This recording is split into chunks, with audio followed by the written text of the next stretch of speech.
Meu nome é Marcos Albuquerque e nós estaremos gravando hoje essa videoaula de anestésicos venosos da Sociedade Brasileira de Anestesiologia.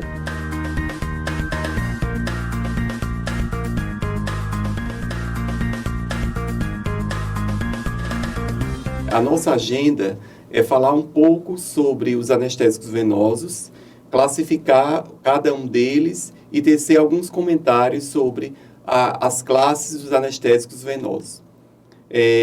Antes de entrarmos propriamente dito nos anestésicos venosos, nós precisamos conhecer algumas nuances referentes aos princípios farmacológicos. Então, o que seria a farmacocinética?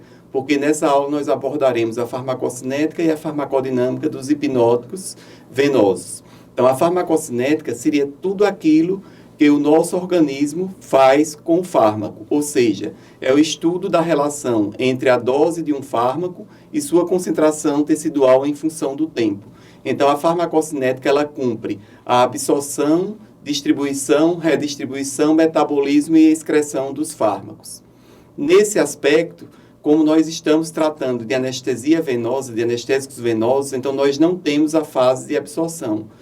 O anestésico ele é injetado diretamente na veia do paciente e aí esse anestésico vai ser distribuído através dos compartimentos, do primeiro compartimento, do segundo e do terceiro compartimento. Esse anestésico vai ser distribuído e redistribuído, passará por uma fase de metabolização e a seguir, a partir do momento que esse anestésico começa o seu decaimento, nós teremos a eliminação do anestésico. Essa eliminação, ela corresponde à remoção do fármaco no organismo e ela acontece pela biotransformação e excreção. É importante conhecermos que nós temos uma medida que se chama clearance, que é uma medida da taxa de eliminação do fármaco. Passando para o outro aspecto, como nós falamos, dentro dos aspectos farmacológicos, nós enfatizamos a farmacocinética e a farmacodinâmica. Então, como nós dissemos que a farmacocinética é tudo aquilo que o nosso organismo realiza com o fármaco, a farmacodinâmica é o inverso. É tudo aquilo que o fármaco faz com o nosso organismo.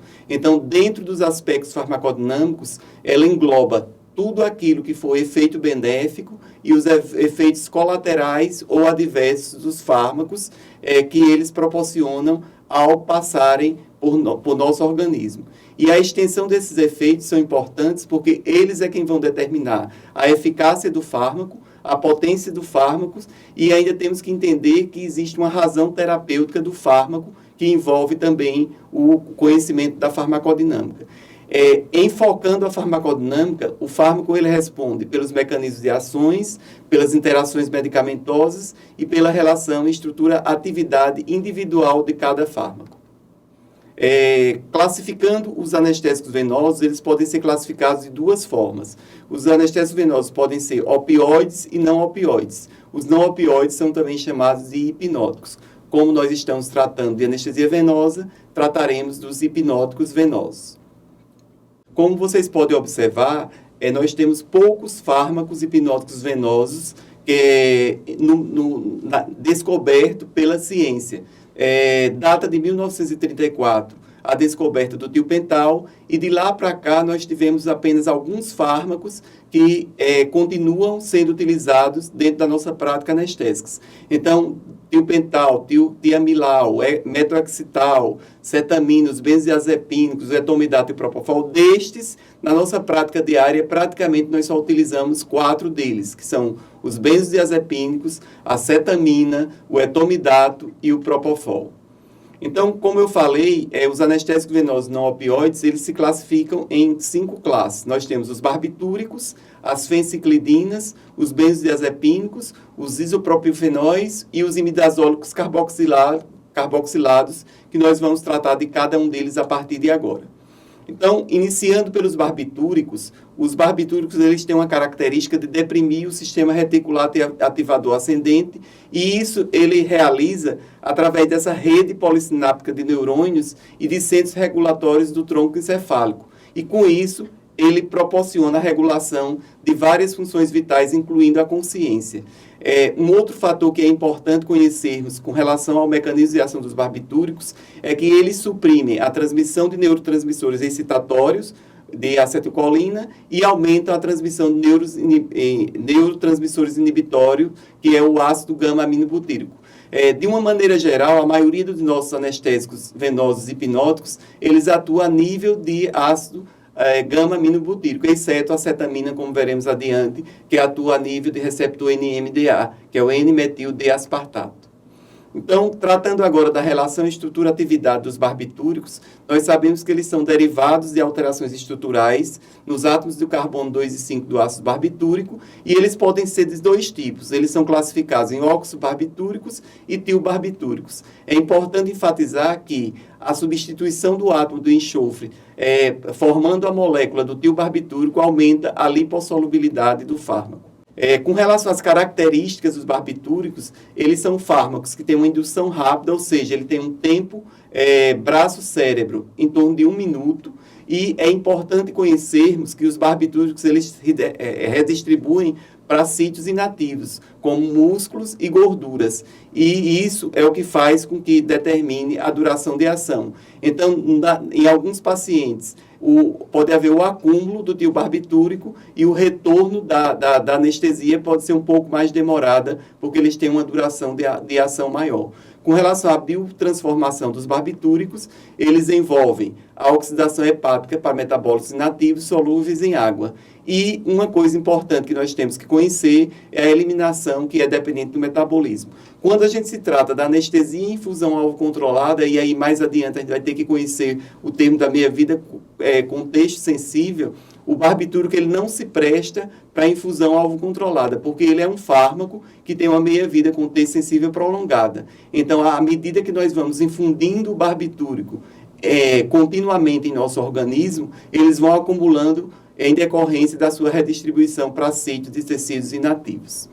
Falaremos agora um pouco do que o barbitúrico faz com cada um dos nossos órgãos e sistemas. Com relação ao sistema cardiovascular, ele é cardiodepressor, ou seja, ele reduz a pressão arterial sistêmica. Com isso, ocorre um aumento inicial da frequência cardíaca por efeito vagolítico central, e é de suma importância que entendamos que os barbitúricos eles promovem uma vasodilatação periférica. Com isso, eles diminuem o retorno venoso, com isso diminui o débito cardíaco e a pressão arterial. Então, em alguns pacientes críticos, em alguns pacientes que têm um volume de distribuição comprometido, nós teremos que ter bastante cuidado na administração dos barbitúricos. Além disso, eles provocam efeitos inotrópicos que são mascarados por resposta reflexa.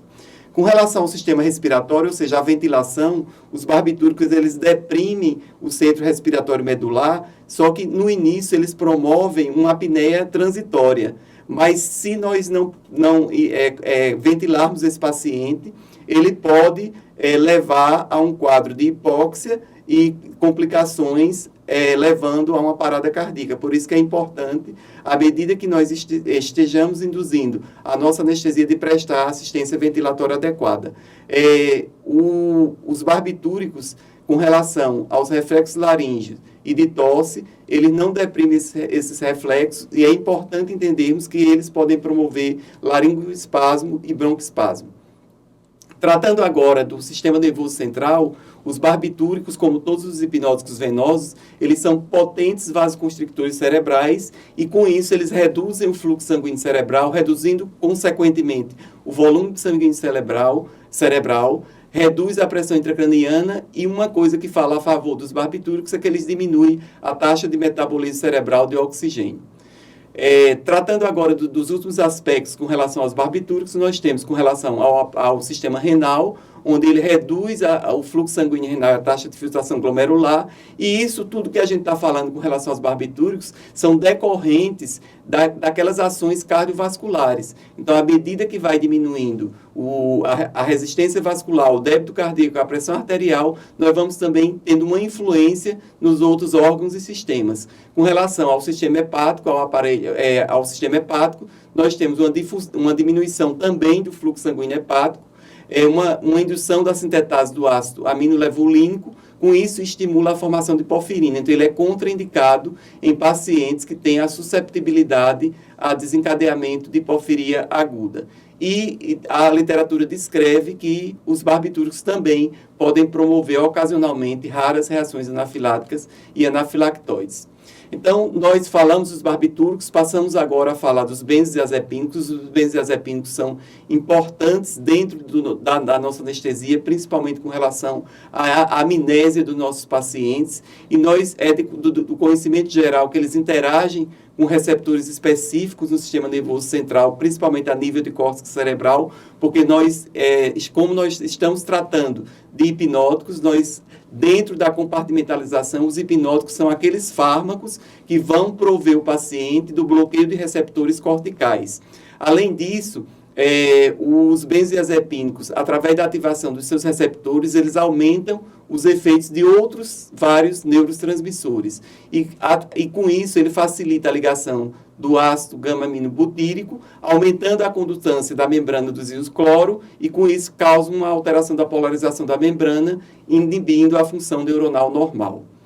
Esse slide é importante, esse entendimento, é algo novo que tem sido estudado pela ciência, mostrando que hoje nós já temos receptores de benzodiazepínicos segundo o subtipo do receptor GABA-A. Então, por exemplo, a amnésia anterógrada, ela ocorre por ação do benzodiazepínico em subtipos alfa-1, beta-2, gama-2.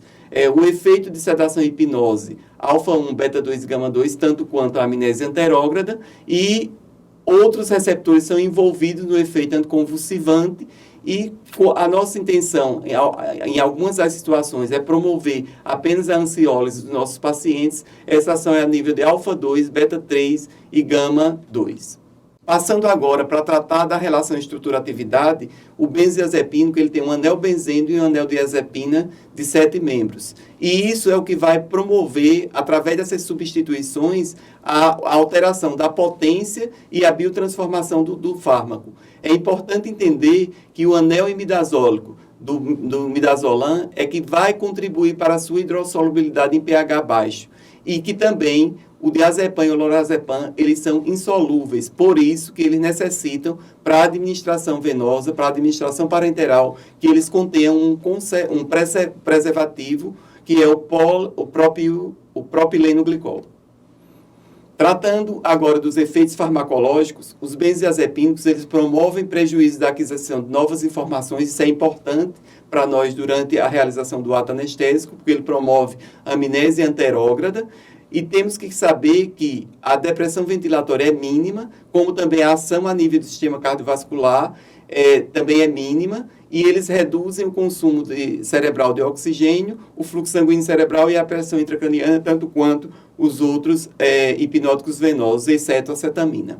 Eles têm um sítio específico de ação como anticonvulsivante, como eu já falei no slide anterior, por uma ação em subreceptores específicos, tem uma certa segurança com relação à overdose do fármaco, e ele, na literatura, não descreve a apresentação de reações alérgicas. Quando ocorre alguma reação alérgica com o uso do benzodiazepínico, em geral é pelo preservativo propileno glicol.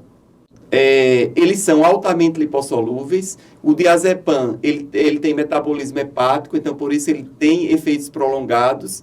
Então, o midazolam, ele tem um metabolismo seletivo, e dentro da meia-vida contexto sensível, o diazepam também tem uma meia-vida contexto sensível prolongado.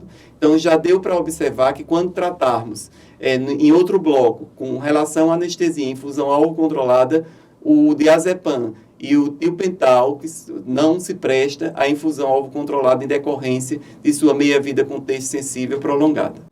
Com relação ao sistema cardiovascular, o midazolam ele diminui a PA mais que o diazepam, e essa diminuição da PA promovida pelo midazolam é por vasodilatação periférica. Como eu falei anteriormente, em geral, os fármacos hipnóticos venosos, exceto a cetamina, promovem uma apneia breve, principalmente quando associada a opioides ou outros fármacos adjuvantes, e essa depressão ventilatória deve ser tratada adequadamente quando ela é prolongada. Com relação agora à cetamina. Então, nós já falamos sobre os barbitúricos, falamos sobre os benzodiazepínicos e agora trataremos, nesse instante, das características da acetamina. Então, a acetamina é uma fenilciclidina e ela tem múltiplos efeitos em todo o sistema nervoso central. Como eu falei anteriormente, ela tem um mecanismo de ação diferente dos outros fármacos hipnóticos venosos. A sua atuação é através de antagonismo do receptor NMDA, ou seja, ela atua nos receptores N-metil-D-aspartato. E isso é uma característica da acetamina que promove aquela chamada dissociação tálamo-cortical. Então, como eu falei, é um derivado da fenciclidina, ela promove essa anestesia dissociativa tálamo-sistema límbico, ela interage com receptores de NMDA, é importante conhecermos que ela tem uma rápida passagem pela barreira hematoencefálica e quando os efeitos da acetamina se prolongam, em geral é pelo seu metabólito, a norcetamina. Com relação ao sistema vascular, diferentemente dos outros hipnóticos venosos, a acetamina ela promove estímulos semelhantes às características do sistema nervoso simpático. Ou seja, a acetamina ela pode aumentar a pressão arterial, a pressão de artéria pulmonar, a frequência e o débito cardíaco, ela inibe a recaptação da adrenalina e ela aumenta catecolaminas plasmáticas a nível do sistema cardiovascular.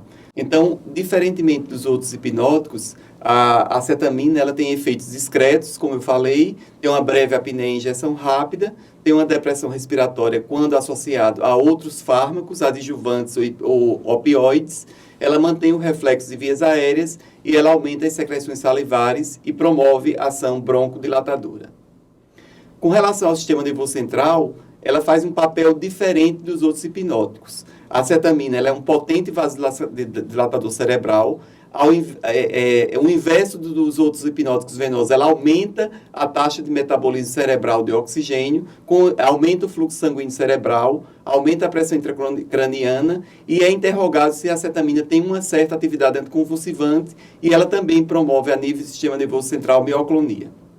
Uma característica da acetamina são os delírios emergenciais. Isso modificou um pouco quando a acetamina foi purificada e foi introduzido o destrógeno, a acetamina S+, e diminuiu esses delírios, diminuindo essas ilusões visuais, as características de propriocepção e as características confusionais do fármaco. Então, trataremos agora das características do etomidato. Então, o etomidato, tanto quanto os outros hipnóticos que nós já tratamos, eles deprimem o sistema deprime o sistema de ativação reticular e ele simula os efeitos inibitórios do ácido gama-aminobutírico. Qual seria a relação estrutura-atividade? Nós já falamos que o etomidato ele é um derivado do imidazol carboxilado e ele tem um anel imidazol que é quem proporciona a sua hidrossolubilidade em soluções ácidas. E tanto quanto o diazepam, o etomidato também é dissolvido no propileno glicol. Como características, o etomidato tem uma meia-vida curta, tem uma meia-vida com teste sensível curta, então o etomidato é um fármaco que se presta à infusão alvo controlada, mas por que ele não é utilizado na infusão alvo controlada?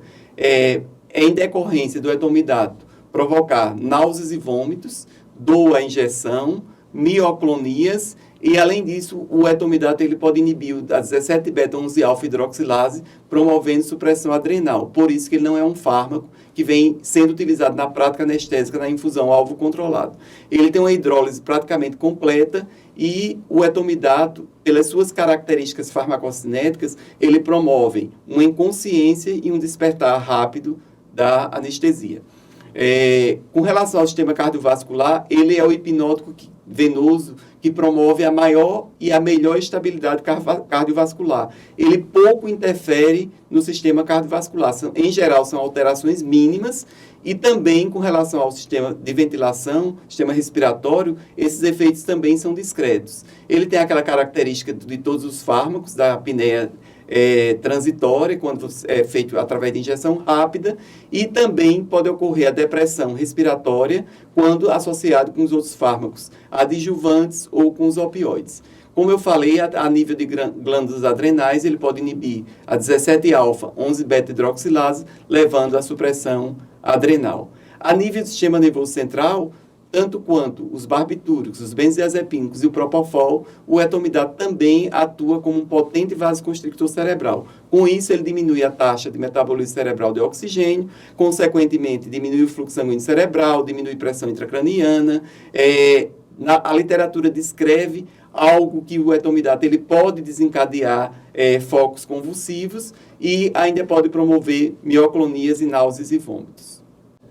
Passaremos agora a falar do último dos hipnóticos venosos, que é o propofol. O propofol é um 2,6 de isopropilfenol. Ele, quimicamente, ele é totalmente distinto de todos os outros fármacos venosos, tanto quanto o etomidate, ele também promove dor à injeção, e o mecanismo de ação do propofol, o propofol hoje é o fármaco que vem sendo mais estudado no mundo inteiro, em decorrência não só de ações hipnóticas do propofol, mas de outras ações do propofol. Então, em geral, além da facilitação da neurotransmissão inibitória mediada por GABA, o propofol tem ações extra-GABA, como, por exemplo, existe algo na literatura já também falando da ação do propofol a nível de receptor NMDA, e isso explicaria a proteção transitória durante a anestesia da hiperalgesia dos opioides.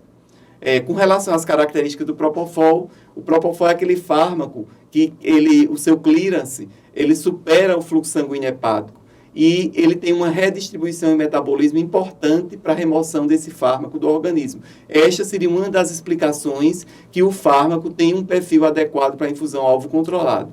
Tem um metabolismo hepático extenso e uma coisa que fala muito a favor do propofol é que a sua meia-vida com texto sensível é curta. Então, o propofol é aquele fármaco que, além de ser adequado para a utilização em bolos, ele é um fármaco que vem sendo muito utilizado no mundo inteiro, inclusive como protótipo para estudos de outros fármacos para infusão alvo controlada. Com relação ao sistema cardiovascular, o propofol é tão cardiodepressor como os barbitúricos. Então, ele diminui a resistência vascular periférica, consequentemente pressão arterial, débito cardíaco, contratilidade, pré-carga. Ele tem um efeito inotrópico negativo, porque ele age inibindo o fluxo intracelular de cálcio e ele diminui a atividade do sistema nervoso simpático. Quando tratamos da ventilação, o propofol promove também aquela apneia transitória, ou seja, ele promove uma depressão ventilatória dose dependente. E quando não é ofertado ao paciente a oxigenação adequada, a ventilação adequada, nós podemos ter algumas características como diminuição grave do volume corrente, da frequência respiratória, e um fator que fala positivo para os pacientes asmáticos é que ele pode ser utilizado porque ele promove também broncodilatação.